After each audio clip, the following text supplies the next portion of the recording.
그러면은 지금 제가 이제 이런 얘기를 합니다. 우리나라, 우리 사회와 우리 경제를 이해하는 하나의 방법으로 우리가 이제 저는 이제 집을 비교합니다. 집이요. 왜냐면 공동체라는 것은 함께 살아가는 집이잖아요. 나라라는 것은요. 근데 우리가 집이라는 것은 수명이 있습니다.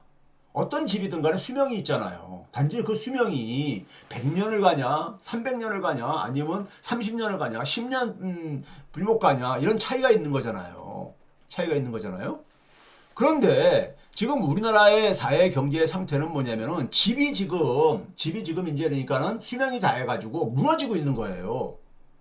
그러면 우리가 해야 될 건 뭡니까? 새 집을 지어야 돼. 새 집을 지어야 되는 거죠. 지을 준비를 해야 되는 거잖아요. 새 집을 지을 준비가 되어 있냐 이거예요. 저는요. 네? 새 집을 지을 준비가. 이거 안 돼 있으면은요. 집은 무너졌는데 새 집이 없어. 그러면 허 벌판에서 그냥 추위에 덜덜 떨며 살아야죠. 저는 이게 더 관심이 있습니다. 윤석열 정부에는 사실상 수명이 끝난 정부예요. 이거 가지고 저는 있잖아요. 평가는 더 이상 하고 싶지가 않습니다. 그래, 그러면 우리나라의 이 집이 수명이 다 했다는 건 뭘 의미하느냐? 자, 한나라의 경제는 경제하고 우리가 정치, 민주주의로 우리가 크게 공동체 생활을 하면서 대별할 수가 있는데, 경제의 가장 저는 핵심적인 하나의 우리가 핵심적인 내용은요, 이 산업입니다. 산업. 왜 우리는 자본주의 사회에서 살고 있잖아요. 산업이라는 건 뭐냐? 제가 학생들한테 그런 얘기해요. 산업이란 말 어려운 게 아니다. 나을 산자에다가 일업자다. 한자로 이게 한자 표현이기 때문에요. 그러니까 일자리를 만드는 경제 활동인 거예요. 일자리를 만드는 하나의 기본이지요. 산업이라는 것이요. 그러니까 자본주의 경제에서는 일자리가 없으면은 기본적으로 경제가 유지가 안 되잖아요. 예? 자, 그랬을 때 한국은 산업화에 있어서 우리가 한강의 기적이라고 표현하는 산업화가 굉장히 우리가 압축적으로 진행을 했지요. 압축적으로요. 그래서 국민소득만 얘기하게 되면은 영국이 한 200년에 걸친 것을 한 $10,000 달성하는데 그 정도 걸렸거든요. $10,000 달성하는데요. 반면에 한국은 한 3, 4년 정도 만에 달성을 했단 말이에요. 그 다음에 이제 우리가 정치 질서로는 우리가 민주주의를 가졌잖아요. 이것도 사실은 우리가 만든 모델은 아니잖아요. 물론 조선에도 그러니까 우리가 민본 사상이 있었고 그러지만 하여간 오늘날 민주주의는 서양의 제도잖아요. 정치 제도잖아요. 근데 이 산업화와 민주화 모델 둘 다 우리나라는 뭐냐면 이게 수입형입니다. 수입형. 예? 우리가 만든 게 아니라 우리가 이것을 그러니까 창조한 게 아니라 수입한 거잖아요. 수입한 거예요.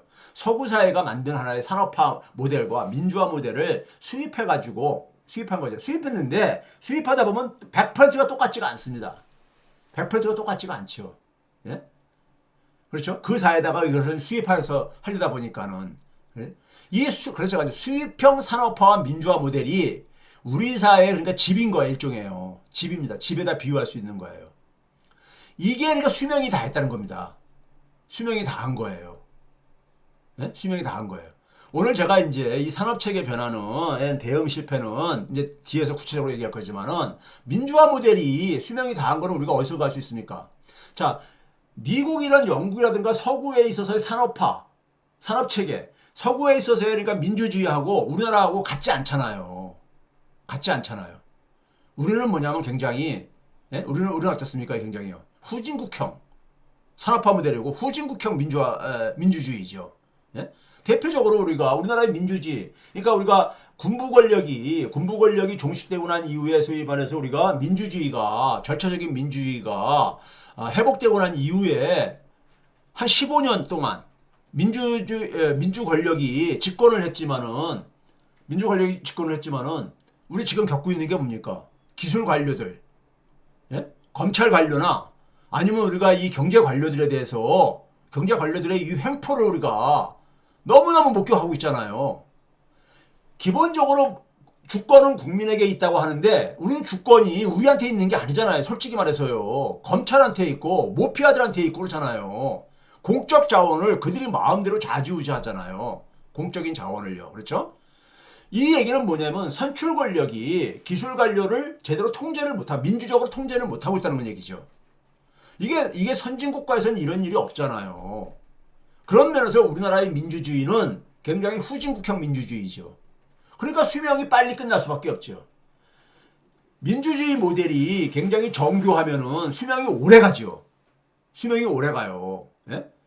모든 제도는 수명이 있습니다. 하지만은 아까 앞에서 비유했듯이 집의 수명에 차이가 있듯이 30년짜리가 있고 100년짜리가 있고 이렇듯이요. 마찬가지로 제도도 그러니까는 수명에 차이가 있는 거예요. 차이가.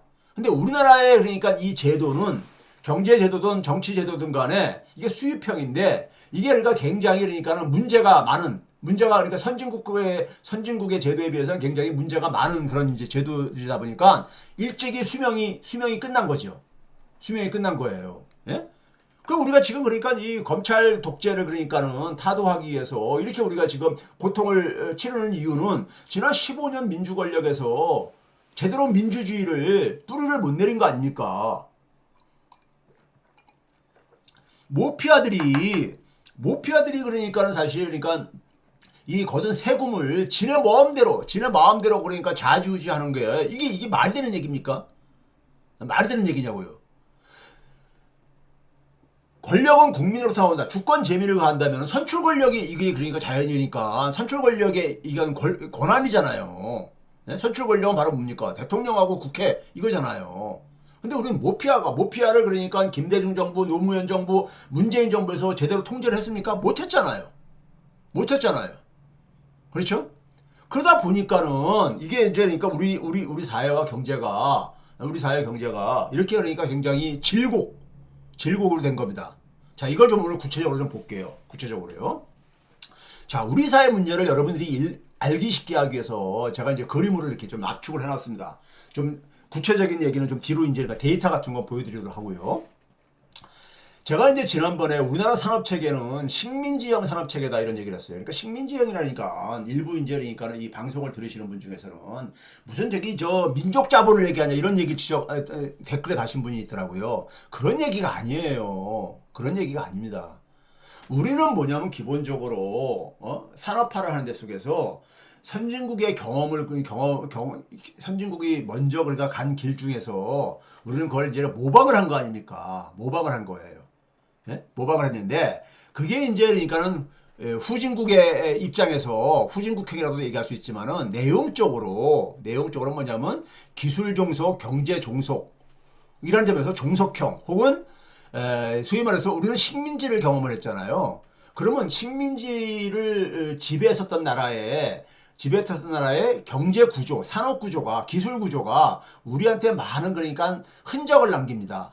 흔적을 남겨요. 우리 경제, 산업, 기술 구조예요. 그러다 보니까는 그래서 우리가 아베한테 2019년도에 부품이라든가 소재 부분에서 경제 보복을 당한 이유도 쟤네들은 그러니까 우리의 부품과 소재 없이는 쟤네들 이 공장은 돌아가지가 않는다. 에? 제품을 못 만든다. 이런 생각으로 이렇게 했던 거 아니에요. 그러니까 그게 일종의 뭡니까? 종속형이고 식민지형이죠. 그러면 우리가 여기서 선진국과 후진국가의 산업체계의 결정적인 차이는 뭐냐면요. 이건 이제 그러니까 근대 국가를 이해를 하면은 쉽게 이해가 되어져요. 선진국은 뭐냐면은 산업체계가 자기 완결성을 확보하고 있습니다. 자기 완결성을 확보했다는 얘기는요. 쉽게 얘기해서 자기들이 어떤 산업을 주요한 산업들, 특히 주요한 산업들은 자기들이 처음 만들 뿐만 아니라 그 전체 과정, 만드는 과정에 있어서 여러 과정이 있잖아요. 여러 과정이요. 여러 과정을 다 그러니까는 모든 부분을 다 확보하고 있어요. 모든 부분을요. 그러니까 우리가 최근에 반도체 가지고 얘기한다면 반도체라는 제품을 만들 때 설계 단계가 있고 생산 단계가 있고 후공정 과정이 있는데 이걸 다 할 수가 있는 체계. 왜 그렇습니까? 그 중에 일부라도 빠지게 되게 되면은 그런 자기들이 약한 부분 때문에 보복을 당할 수 있다고 생각하는 거예요. 일본이 우리한테 이 보복을 했듯이요. 왜? 국제관계에서는 영원한 적도 없고 영원한 친구도 없다 이런 말이 있듯이 왜 그렇습니까? 근대 국가는 민족 국가 단위잖아요. 민족들 간에 경쟁을 하는 겁니다. 그러니까 국가 이익 중심을 추구하잖아요. 자국의 이익 중심을 추구하잖아요. 그러니까 자국의 이익에 도움이 안 되면은 그건 언제든 적이 될 수 있는 거예요. 그러려면 그 적이 언제든지 적이 될 수 있는 나라로부터 보복을 안 당하려면은 자기 산업이 그러니까 더군다나 주요 산업들은 자기 완결성을 가져야 되는 거죠. 어디에 의존을 하면 안 되는 거죠. 의존을. 근데 후진국형은 뭐냐면요. 후진국형은 뭐 여러 가지 현실적인 이유도 있지만 뒤늦게 이제 빨리 하려다 보니까 한 이런 현실적인 여건도 있지만은 그 중에 일부만을 선택해가지고 한 거예요. 우리는 반도체에서 소위 말해서 생산 부분, 특히 그것도 메모리 생산 부분에 우리는 특화를 한 거잖아요. 네? 그래서 보니까는 산업 체계가 변할 때마다 변하는 것에 대해서 이해도가 굉장히 떨어져요. 왜? 우리는 선진국은 산업 체계를 생태계로 다 이렇게 구성하고 있단 말이에요. 생태계라는 게 뭐예요? 우리가 강 생태계 하게 되면 강물이 떠오르겠지만은 물이 흐르는 강이 떠오르겠지만은 그 주변에 우리가 식물도 있고 그다음에 동물들도 있고 여러 그러니까 생명체들이 살아가는데 상호 의존하잖아요. 상호 의존 관계를 형성하고 있잖아요. 그래서 그 안에서 그러니까는 하나의 자기들이 그러니까는 생존을 할 수 있고 또 번영 발전할 수 있는 그러한 하나의 이 소위 말해서 생명 공동체를 형성하고 있잖아요. 그게 생태계잖아요. 생태계는 상호 의존성, 상호 의존성이 굉장히 다양성 이런 것이 핵심이잖아요. 그 선진국은 그게 갖춰져 있는데 우리는 그게 아니라 선진국의 일부를 따오다 보니까는 그러니까 우리나라는 기본적으로 이 생태계에 대한 산업의 생태계에 대한 이해도가 굉장히 부족해요. 삼성전자가 이번에 이렇게 삼성전자가 최근에 이렇게 그 어려움을 겪고 있는 이유가 바로 그겁니다. 삼성전자는요 우리나라 제조업의 상징인 기업입니다. 상징인 기업이 지금 이런 국민들 대부분이 이런 상태가 오리라고 상상도 못했잖아요. 예? 근데 이게 우연이 아닙니다. 지금 2000년대 이후에 제가 늘 얘기했듯이 산업 체계는 지각 변동을 하고 있거든요. 지각 변동하고 있다는 얘기는 우리가 흔히 약장사들이 얘기했듯이 4차 기술혁명이 진행되고 있잖아요. 4차 산업혁명, 4차 기술혁명이요. 기술이 변하게 되면은 새로운 그러니까 우리가 사업 모델이 나오고요. 새로운 상품이 나오고 새로운 사업 모델이 나오고요. 돈벌이 방식이 나오고 그것이 그러니까 확장되면서 하나의 산업을 그러니까 새로운 산업이 이제 등장하고 그럽니다. 우리가 과거 농업사에 살다가 제조업으로 이동한 것도 바로 그러한 것이죠. 예? 제조업과 관련된 혹은 뒷받침하는 많은 기술의 발전이 일어난 결과물이잖아요. 최종적인 결과물이잖아요. 그러면 2000년대 이후에 우리가 많은 기술들이 지금 많은 변화가 진행되고 있잖아요. 그 속에서 산업의 지각 변동이 일어나고 있는 거예요. 이 지각 변동을 이해하려면 생태계 개념을 이해를 해야지만 이해됩니다. 이 생태계 개념이 부족하다 보면은 우리나라처럼 후진국형 이 사업 모델을 가지고 있는 기업들은 이 방향성을 놓친다고요. 방향성을. 이게 지금 어디로 가는지를 알아야 될 게 아닙니까? 어디로 가는지 알아야지만 이걸 대비를 할 게 아닙니까?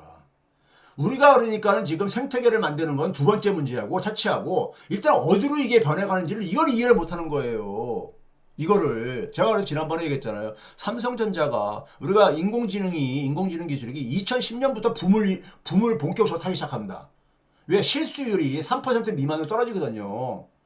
실수율이. 그러면서 이제 인공지능이 실생활에 이제 그러니까는 현장에 많이 이제 그러니까 이제 이게 확산되기 시작합니다. 그런데 삼성전자는 2014년도에 돌아가신 이건희 회장이 미래 신수종 사업, 신성장 동력 사업 있죠. 예, 인공지능을 포함 안 시켰었습니다. 2018년이나 돼가지고 당시에 이재용 부회장이 인공지능을 집어넣지요. 너무 이걸 몰랐던 거예요. 몰랐던 거야. 그러니까 삼성전자의 문제를 많은 전문가들이 이것저것 지적을 하는데 물론 그 격가지들로서 그 요인들이 맞는 부분이 많습니다. 어떤 분들은 그러니까 무슨 뭐 재무 전문가들을 그러니까는 최고 경영자로 앉혀놓고 기술들 전문가들을 소외시켰다 뭐 이런 얘기하는 사람도 있고 뭐 등등 삼성의 조직 문화 뭐 이런 여러 가지 얘기를 하고 그러잖아요. 그런데 가장 근본적인 것은요. 삼성전자는 대한민국의 상징입니다. 대한민국의 산업체계의 상징이고 대한민국의 산업체계는 뭐냐? 후진국형 산업체계. 이것의 산물인 거예요. 이것의 산물인 겁니다. 네? 자, 그럼 이 문제가 이게 이제 뭐냐면 우리 사회에 뭐냐면 세 가지로 그러니까 우리가 구조적인 문제를 만들어냅니다. 구조적인 문제를요. 맨 먼저 가운데에 보게 되면요. 우리 사회 격차가 구조화됐죠. 격차가 구조화됐잖아요. 우리가 흔히 3대 격차 얘기할 때, 예? 3대 격차 할 때 대기업, 중소기업, 정규직, 비정규직, 그다음에 우리나라만의 또 격차가 있죠. 임금 노동자하고 자영업자하고 1인당 소득에 있어 격차. 이게 가장 심하죠. 선진국엔 이런 게 없죠. 그다음에 우리나라 이제 세계 최고의 그러니까 이 혼인율과 출산율, 예? 이 고령화 속도, 예? 이것도 그러니까 우리가 한국만의 특성이잖아요.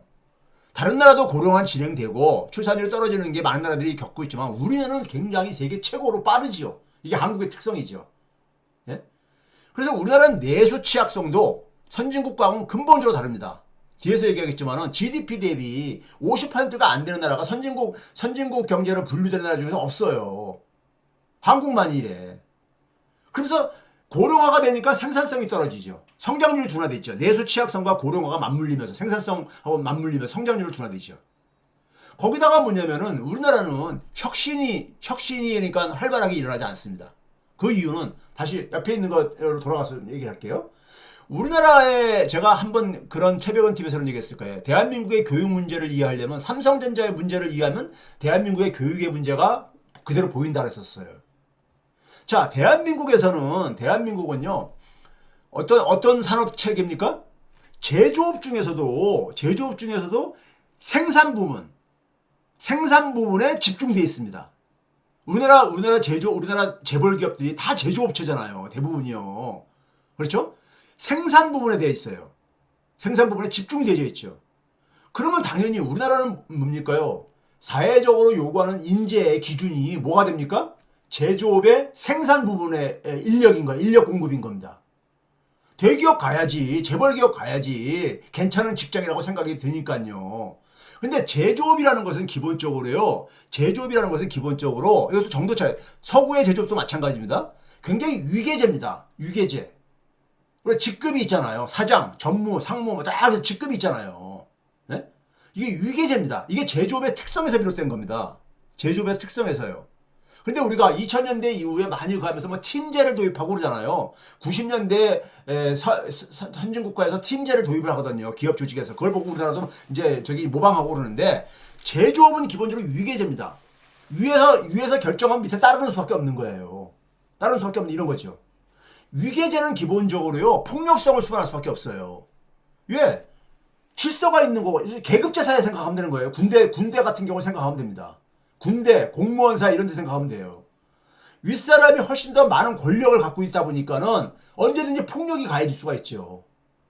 그리고 우리 사회는 굉장히 산업체계가 모노칼라인 거예요. 모노칼라. 예?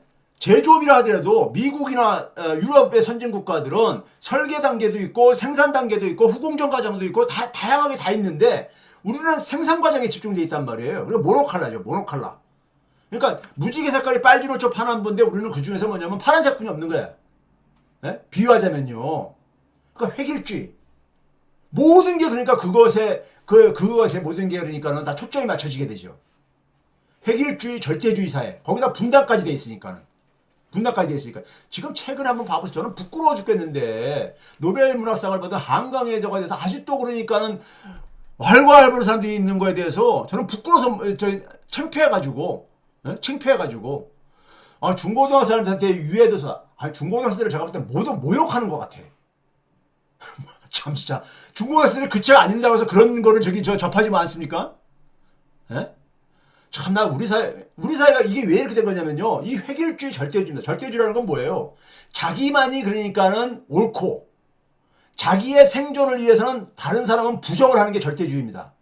절대주의라는 것은요. 절대주의의 반대가 상대주의잖아요. 상대주의는 서로가 공존을 하는 것이고요. 상대가 생존을 해야지만 나도 생존할 수 있다는 개념이 상대주의란다면 절대주의는 상대가 없어져야지만이 내가 생존할 수 있는 이런 개념입니다. 예? 그러니까 획일주의죠. 흑백 논리, 이문법 이런 거잖아요. 예? 이러잖아요. 우리 사회 소위 말해서 이 친일 극우들이 되게 갖고 있는 가치관 체계가 이렇잖아요. 그러니까 이러다 보니까 학교의 교육도 어떠냐?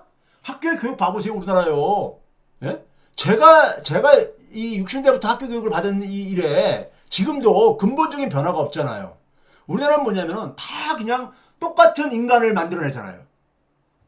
사람이 사회에서 요구하는 건 굉장히 다양한 수백 가지가 수천 가지인데 평가는 어떻습니까? 한 두세 가지로 다 하잖아요. 우리 수능 시험 문과 이과 이 정도 다 가고 그러잖아요. 예?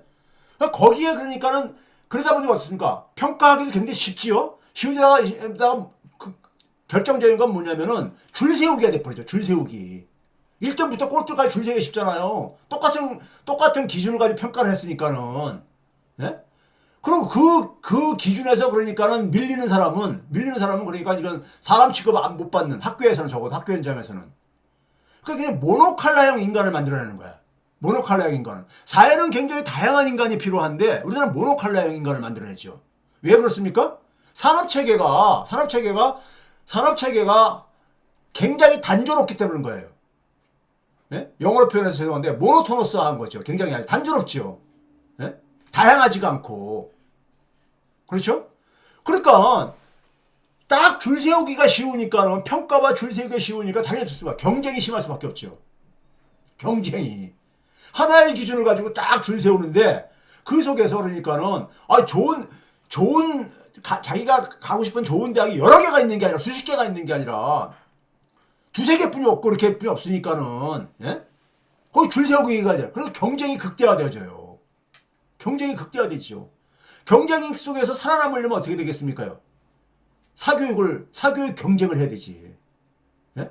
근데 문제는 뭐냐면은 여기까지도 그래도 익스큐즈 해줄 수 있어. 제조업 시대 때 어쩔 수 없다. 근데 문제는 뭐냐면 2000년대 들어와가지고 지금 우리가 어떻습니까요? 우리가 인공지능 시대를 지금 살아가야 될 애들이잖아요. 지금 이 교육을 받고 있는 우리 자녀들은요. 얘네들이 뭡니까? 인공지능을 활용을 해가지고 자기 일을 만들어낼 수 있는 능력이 있어야 돼. 다른 사람과 같이 함께 협업을 통해서. 다른 사람과 함께 협업을 통해서 자기 일을 만들어낼 수 있어야 돼. 인공지능 기술을 이용을 해가지고. 그러니까 기존에 그러니까 학교에서 우리가 뭐 암기하고 뭐 이랬던 지식은 필요가 없어지잖아요. 근데 그걸 가지고 지금 여전히 경쟁을 시키고 있잖아요. 우리는요. 그러니까 시대 부적응자를 만들고 있는 거야. 이거 범죄입니다. 범죄예요. 네? 일본의 2000년대인가 나온 저기 배틀로얄이라는 거 있었잖아요. 예?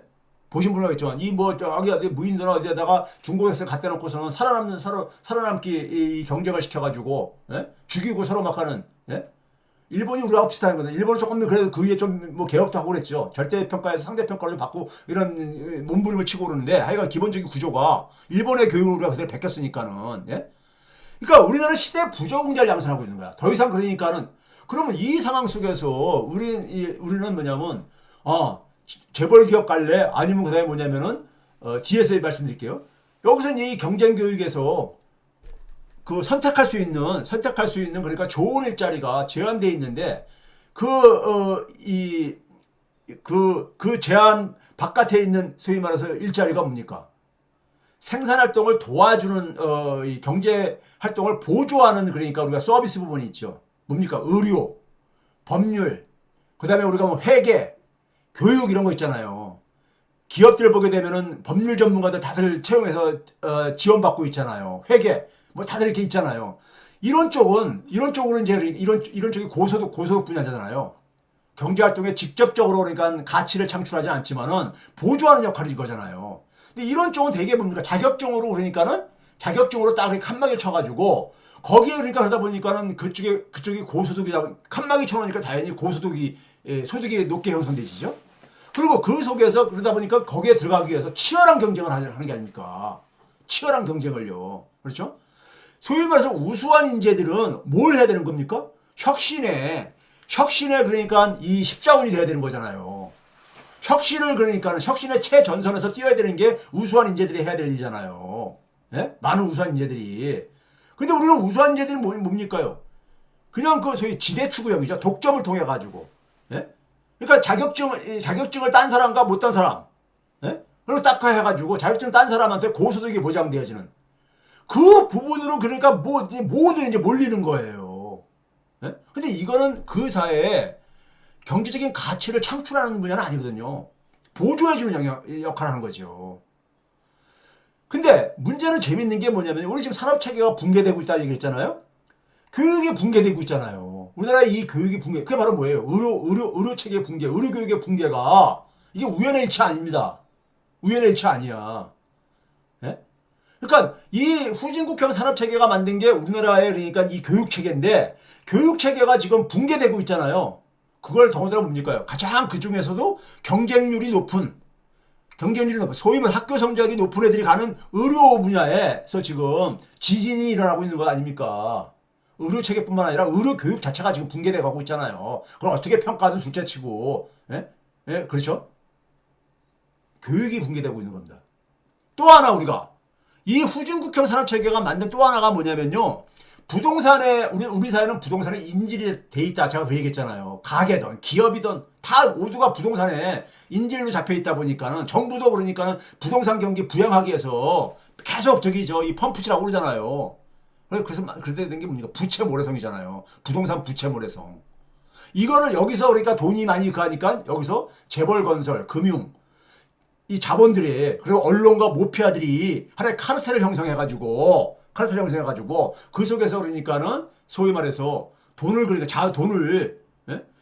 착취하고 있는 거 아닙니까? 부동산 카르텔 중심으로 건설된 부동산 공화국이 만들어졌잖아요. 이 결과가 뭡니까요? 가계부채. 전 세계에서 가장 높은 가계부채. 주거비용. 전 세계에서 최고 수준의 주거비용. 자산격차. 그것도 뭐냐면 금융자산 격차가 아니라 부동산 자산 격차. 그러다 보니까 젊은 사람들이 어떻게 돼요? 해외를 주선하면서 여기와 관련된 게 최근에 개봉됐던 한국이 싫어서란 영화. 예? 이런 거 아니에요. 근데 이 부동산 모래성도 무너지고 있습니다. 이제 이게 지금 첫 번째는 뭐냐면 산업체계가 붕괴되고 있고요. 두 번째는 교육체계가 붕괴되고 있고, 세 번째는 부동산 모래성이 붕괴될 겁니다. 그걸 제가 지금부터 말씀드릴게요.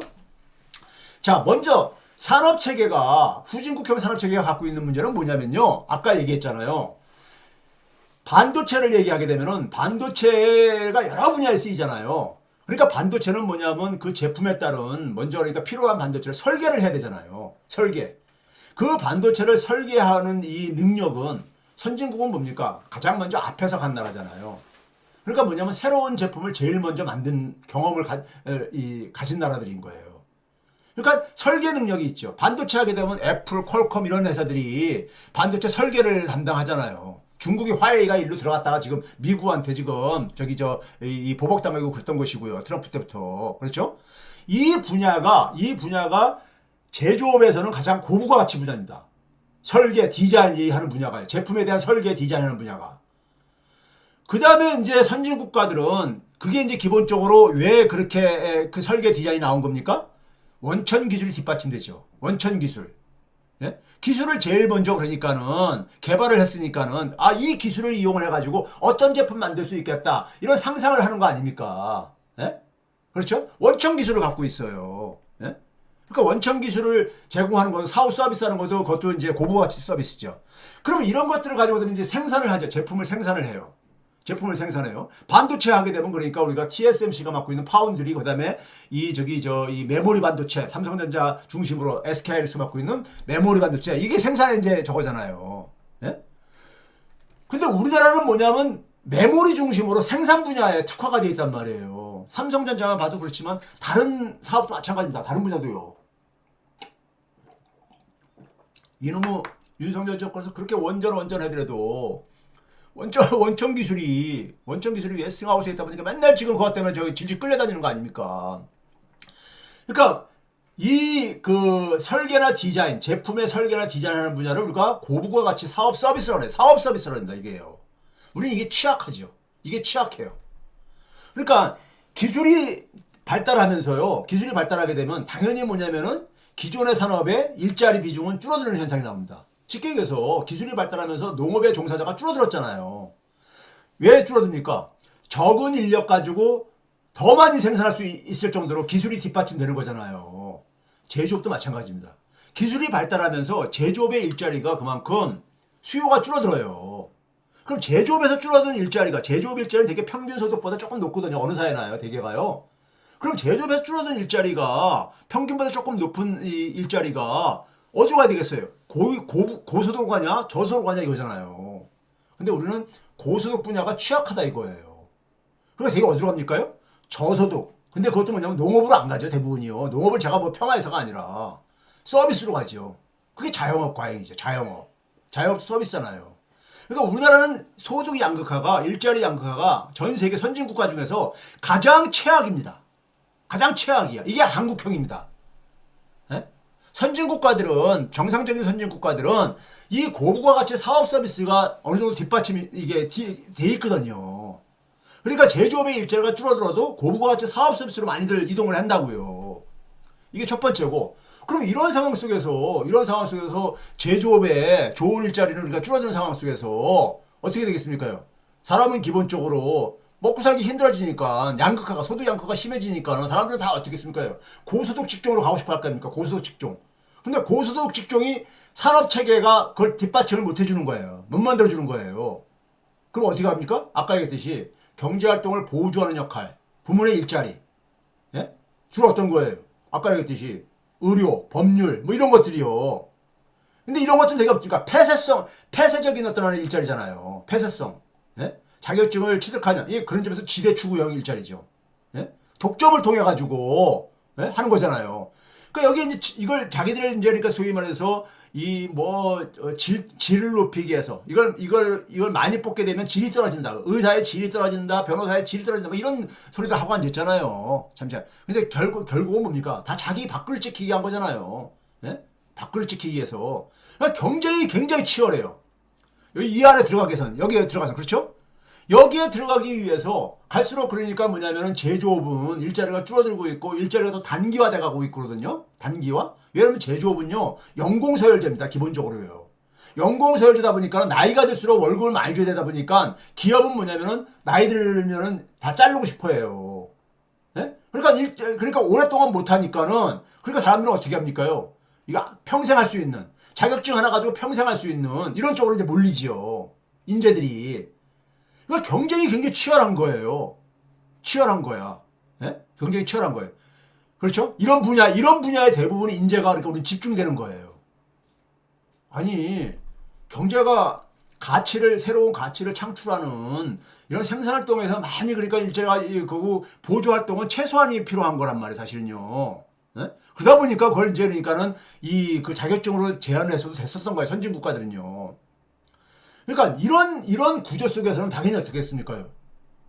이런 이 구조 속에서는 모노칼라형 인간을 요구할 수밖에 없어요. 사회가 단조로우니까, 산업구조가 단조로우니까요. 산업구조가 제조업에서도 생산 분야, 그리고 뭡니까요? 폐쇄형 고소득 일자리. 이거 때문이가 모노칼라형 인간으로, 그러니까 수능이라는 게 문과 이과 나눠가지고 쫙 줄 세우게 하는 거예요. 그러니까요. 예?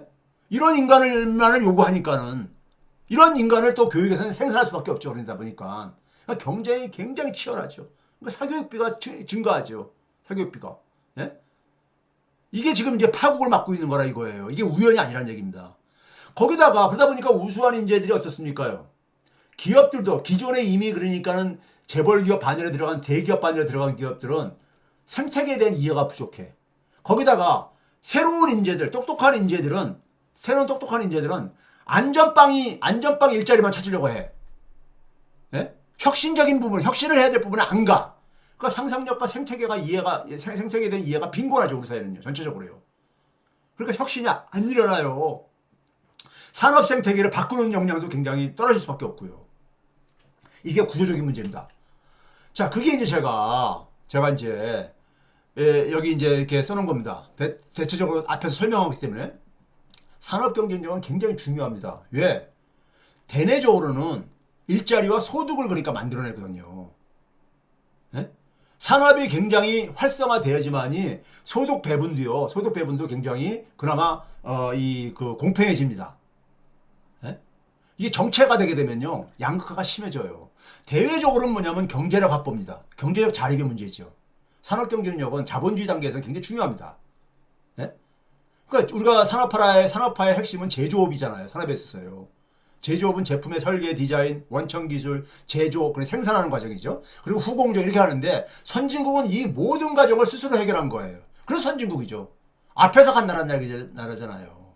그래서 자기 완결성을 가지고 있고 생태계를 만들 줄 압니다. 근데 우리는 뭐냐면 그 중에 일부 생산 과정에 특화하다 보니까는 생태계에 대한 이해 자체가 부족해. 생태계에 대한. 그러니까 생태계가 바뀔 때 우왕좌왕을 해요. 삼성전자가 이번에 삼성전자의 근본적인 이견이 그겁니다. 범용 반도체에서 소위 말해서 수요용 반도체로 이 바뀌면서 소위 AI 기반의 그러니까는 새로운 산업 생태계로의 전환 과정에 제대로 대응을 못한 거라고 우리가 흔히 얘기를 하잖아요. 생태계 이해에 대한 빈곤에서 비롯된 거예요. 예? 그럼 이런 상황 속에서 소위 말해서 탈공업화. 우리나라가 한 90년대 초부터 소위 말해서 제조업 일자리가 줄어드는 탈공업화 현상이 진행되거든요. 이들이 대개 이제 그러니까 제조업의 일자리가 줄어들면서 몰려간 곳이 자영업입니다. 저부가 가치 서비스 일자리죠. 예? 이게 오늘날 우리나라의 자영업의 문제인 거예요. 소위 선진국 경제에서 자영업 비율이 제일 높잖아요, 우리나라가요. 저기 중남미, 멕시코, 코스타리카 이런 나라들은 선진국으로 분류 안 하니까는. 예? 그렇죠? 제일 높아, 우리가. 예? 이게 한국형이죠, 한국형. 그러다 보니까는 혁신이 빈곤해요. 자, 그 다음에 아까 앞에서 얘기했듯이 교육에 이게 그대로 이제 그러니까 드러납니다. 예? 시대, 미래 부적응자를 계속 양산하고 있어요. 양산하고 있어. 아니, 우리 사회를 보게 되면 굉장히 다양한 사람들이 다양한 활동을 하고 있잖아요. 근데 학교 현장에서는 어떻습니까? 수능 점수 높은 애를 길러내는 게 목표로 돼 있잖아요. 학교 교육에서 그러니까는 잘 쫓아오지 못하는 애를 어떤 선생님들 그 요구하는 교원 단체인가에서 얘기하고 보니까는 배제할 수 있게 좀 해달라.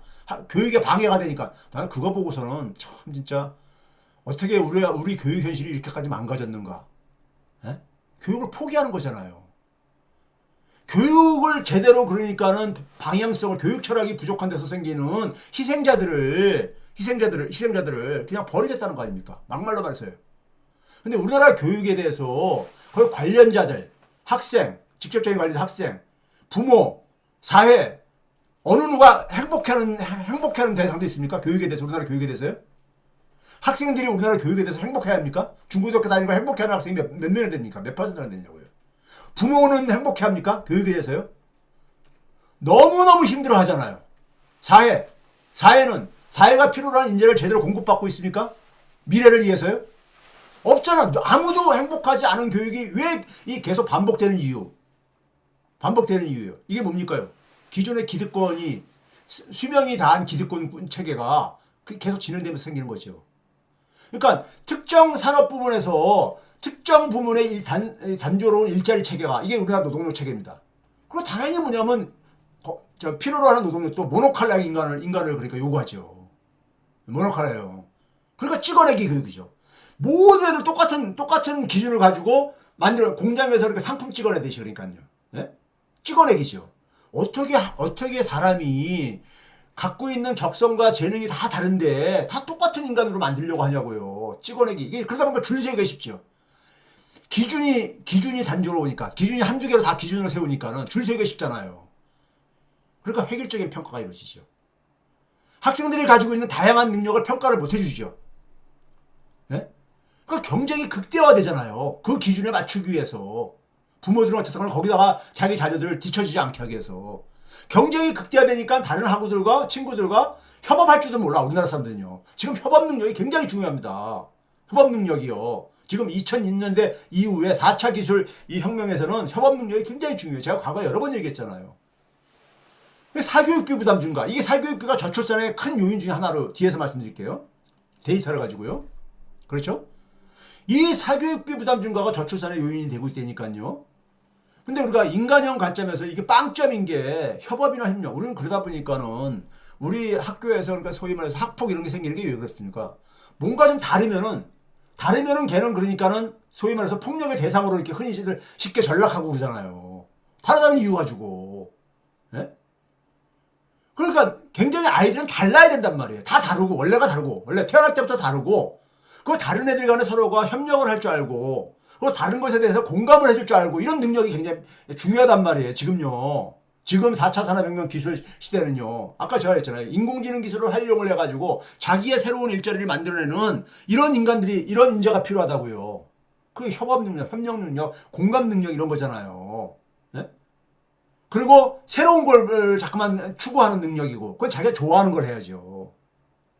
그러다 보니까 지금 21세기에 전개되고 있는 생태계의 전환, 산업 생태계의 전환, 디지털 산업 생태계의 전환대 속에서 무능인, 저는 이거를 표현할 수 있는 가장 적합한 단어가 영어 단어에 있는 것 같아. 임포턴스라고 있죠. 임포턴스. 임포턴스가 뭡니까? 우리 그냥 저기 이제 의학 조상 발기부전, 발기불능. 예? 그러니까 이 자기가 어떤 문제가 직면했는데 해결할 수 없을 것 같아. 해결할 수가 없는 어떤 걸 느껴. 그럼 어떻게 됩니까? 그냥 무력감을 느끼잖아요. 무력감을. 그게 바로 임포턴스의 의미잖아요. 우리 교육은 지금 무능인, 제가 이거 굳이 한국말로 번역하려다 보니까 무능이라는데 임포턴스이죠. 임포턴스예요. 예? 이게 정부 주도로 산업화를 한 나라의 일정한 공통적 현상입니다. 그러니까 한국, 중국, 일본 사이에서 오늘날 청년들 모습을 보게 되면 우리가 많은 비슷한 얘기를 하잖아요. 한국 청년들 M4 세대, 중국의 탕핑족, 일본의 사토리족, 뭐 이런 얘기들 하고 그러잖아요. 예? 이게 우연의 일치가 아닌 거라 이겁니다. 구조적인 문제예요. 구조적인 문제. 정도 차이가 있을 뿐이죠. 한국적 특수성은요, 다른 게 아닙니다. 박정희 시스템이에요. 박정희 시스템. 박정희가 기본적으로 빨리 그러니까 잘 먹고 잘 살, 좋게 얘기해서 하면서 거기다 일본에 대한 산업적인 기술적인 경제적인 의존에 바탕을 둬가지고 경제 성장을 만들어내는 방식으로 간 거 아닙니까? 예? 분단 구조를 이용을 해가지고 예? 그러다 보니까 그게 뭘 만들었냐? 한국형 특성이 뭐냐면 한국형 격차 사회라는 게 뭡니까? 굉장히 격차가 큰데 세습성을 띠고 있죠. 세습성을 띠고 있어요. 우리는요. 세습성을 띠고 있습니다. 예? 자산 격차가 특히 심한 나라잖아요. 자산은 누적되는 거기 때문에 소득과 달리 누적되는 거기 때문에 부모가 30억을 모았냐 부모가 100억을 모았냐에 따라서 자녀의 출발점이 다르잖아요. 부모가 그러니까 소득이 자산이 없냐 이거에 따라서요. 세습적인 거죠. 세습성 격차 사회가 만들어지는 거예요. 그러다 보니까 자산 좀 모은 사람들은 상속세 낮추자 없애자 이런 얘기를 하는 게 이거 뻔뻔스러운 겁니다. 이러면 사회는 기본적으로 공정한 경쟁이 안 이루어져요. 자본주의라 시장 경제를 만약에 우리가 좋은 제도라고 지지하려면요, 공정한 경쟁이 가능하게 만들어줘야 되는 겁니다. 아니, 달리기 시합을 하는데, 100m 달리기 시합을 하는데, 사람이 전부 다 출발선을 똑같이 뛰는 게 아니라, 어떤 사람은 1m 앞에서, 어떤 사람은 5m 앞에서, 어떤 사람은 10m 앞에서 뛰고 그러면, 어떤 사람은 출발선에서 뛰고 하면은, 이거 가지고 그러니까는 결정난 승부를 누가 그거를 동의하겠냐고요. 예? 우리가 임진왜란 병작을 한 이후에 우리나라가 어떻게 됐습니까? 그러니까 왕권이 무너지면서 왕이 그러니까 야반 도주하면서 임진왜란 터지니까는 왕권이 그러니까 완전히 신뢰를 잃으면서 그러면서 이 귀족들이 자주지한 거 아닙니까? 왕들도 갈아치기 하고 그렇게 한 거 아닙니까? 그러면서 어떻게 됐습니까요? 예? 소위 말해서 그러니까 관직도 그러니까 세습화되고 이렇게 되는 예? 조선 말에는 어떻게 됐습니까요? 예? 소위 매관 매직도 그러니까는 횡행했고 지금 우리나라 매관 매직이 이번에 터져나오고 있잖아요. 예? 매관 매직. 예? 김건희 씨가 그러니까 매관 매직한 거 김영선한테 그러니까 공천 주고 기초의원들 자치단체 의원들 사실 매관 매직한 거 아닙니까? 예? 매관 매직이요. 예? 조선 왕조 말기하고 비슷해 지금요. 그 다음에 우리가 뭐냐면 세계 최고 속도로 진행됩니다. 탈공업화가. 왜? 우리나라는 뭐냐면 제조업이 굉장히 단조롭거든. 단조로워. 예? 그러니까 생산 부문의 경쟁력을 상실하는 순간에 그냥 다 무너져 버립니다. 무너져요. 예? 우리나라 지금 그러니까 여러분들 주가가 저렇게 우리나라만이 마이너스 하는 이유가 왜 그렇습니까? 삼성전자가 차지하는 비중이 굉장히 높잖아요. 우리나라는요. 전체 주가에서요. 예? 20% 좀 넘었었는데 그게 지금 보통 주중십니까? 한 16%까지 떨어졌다 이런 얘기들이 나오고 그러잖아요. 예? 왜 그렇습니까? 삼성전자에 의존하다가 이렇게 돼버린 거예요. 필리핀 같은 경우는 노키아에 의존하다가 한번 충격을 받았었죠. 그러고 나서 필리핀은 뭘로 탈출했습니까요? 필리핀이 자랑하는 교육 경쟁력 가지고 그 다음에 혁신으로 분위기를 바꿔버렸죠. 노키아에 절대적으로 의존하는 구조에서 혁신, 스타트업을 중심으로 이걸 바꿔나갔잖아요. 근데 우리는 삼성전자 이후에 대안이 있는가 한번 생각을 해보세요. 지금 현재 이걸 만들어야 됩니다. 탈공업화가 세계 최고 속도로 진행된다. 제일 빨라요. 우리나라가요. 제조업 일자리 비중 줄어드는 게. 저출산 그 결과가 저출산 고령화입니다. 저출산 고령화. 그래서 제일 빠르죠 전 세계에서요. 문제는 뭐냐면은 그러면서 뭐냐면 소득 격차와 일자리 질의 악화가 나타나는데 문제는 지금 뭐냐면 세계 최고 수준의 로봇 밀도가 우리나라가 산업 현장에서 노동력 10,000명당 로봇 도입 대수가 세계 최고입니다. 압도적으로 1위예요. 압도적으로 1위. 예? 그러니까 지금 뭐냐면 인공지능형 자동화가 지금 진행되고 있잖아요. 그러니까 우리나라 일자리 체계는 굉장히 취약합니다. 이 부분에. 우리나라는 일자리 대참사가 일어날 거예요. 앞으로요. 그러니까요. 지금 저기 누굽니까? 저기 이 엔비디아의 저기 최고 경영자 그 친구가 뭐라고 합니까요? 모든 제조 부분에 다 그러니까 인공지능이 이제 다 이제 담당하게 바꾸려고 한다. 그런 얘기 하잖아요. 또 하나가 뭡니까? 한국형이 세계 최고의 가계부채 수준이죠. 네? 세계 최고의 가계부채 수준이잖아요. 전세부진 국가에 포함하게 되면은. 선진국 중에서 유일하게 가계소비 지출 비중이 내수 비중이 GDP 대비 50%가 안 됩니다. 45%대뿐이 지금 떨어져 있잖아요. 내수 취약성이 구조화됐어요. 그러니까 수출의 목을 매. 수출의 목을 매는데 우리나라 산업 체계가 제조업 체계가 근본이 흔들리다 보니까는 어떻게 됩니까? 내수하고 수출 둘 다 지금 주저앉고 있는 이런 상황인 겁니다. 그 결과가 뭐냐? 제가 먼저 요약부터 해드리는 겁니다. 요약부터요. 그 결과가 저소득층은 생계위기, 예? 중산층들은 그러니까 미래에 대한 불안, 예? 미래에 대한 불안이죠. 국가 경제 전체적으로도 미래는 실종된 상태죠. 지금 윤석열의 문제가 아니라 윤석열 이후에 대해서 우리는 그러니까 답을 갖고 있는가? 이거를 저는 생각을 하지 않으면은 윤석열 지금 정권에서 치르는 문제는 다시 반복될 뿐만 아니라 더 악화될 수요가 있습니다. 자영업 과잉이 소득격차를 심화시켰죠. 소득격차가 결혼율을 결정하는데 가장 중요한 요인입니다. 경제적인 요인 중에서. 그러니까 혼인율 하락으로 나타나고 그게 출산율 하락으로 나타나고 그게 고령화랑 동전의 앞뒷면이고 고령화는 노동 생산성을 저하시키고 그렇죠? 성장률을 저하시키고 그러다 보니까 일자리를 못 만들죠. 산업이. 그것도 단기화되어져요. 왜 단기화됩니까? 우리나라 제조업 생산 과정은 연공서열제거든요. 연공서열제. 그러니까 나이가 들수록 많은 임금을 줘야 되니까 기업들은 빨리 퇴직시키고 싶어 한 거야. 단기화되지 일자리가요. 노후가 불안해. 그럼 나온 사람들이 되게 어떻게 합니까? 조기 퇴직한 사람들이. 자영업으로 들어가고 저임금 노동력 부분으로 들어갈 게 아닙니까? 저임금 노동력 시장에 굉장히 많은 노동력이 들어오니까 과잉 공급되니까는 임금이 하락하죠. 저임금 부분의 임금이. 우리나라 저소득층의 이 임시직, 일용직 임금이 지금 심각합니다. 지금 그걸 제일 먼저 예고편으로 보여줬던 게 뭐냐? 청년 일자리 문제하고 지방 소멸입니다. 청년과 지방이 소멸되고 있는 거 이건 동전의 앞뒷면이에요. 지방이 소멸된다는 얘기는요. 청년이 떠나기 때문에 생기는 문제예요. 청년이 줄어들기 때문에. 청년이 떠나고 그렇기 때문에. 같은 말이잖아요. 청년 소멸과 지방 소멸은 같은 말입니다. 예? 그리고 노후가 불안하잖아. 중산층들도요. 저임금 부분은 생존위기에 지금 부닥치고 있고요. 그러다 보니 어떻게 합니까 사람들이요. 예? 뭐 재테크할 게 없나. 재테크할 게 없나 이러잖아요.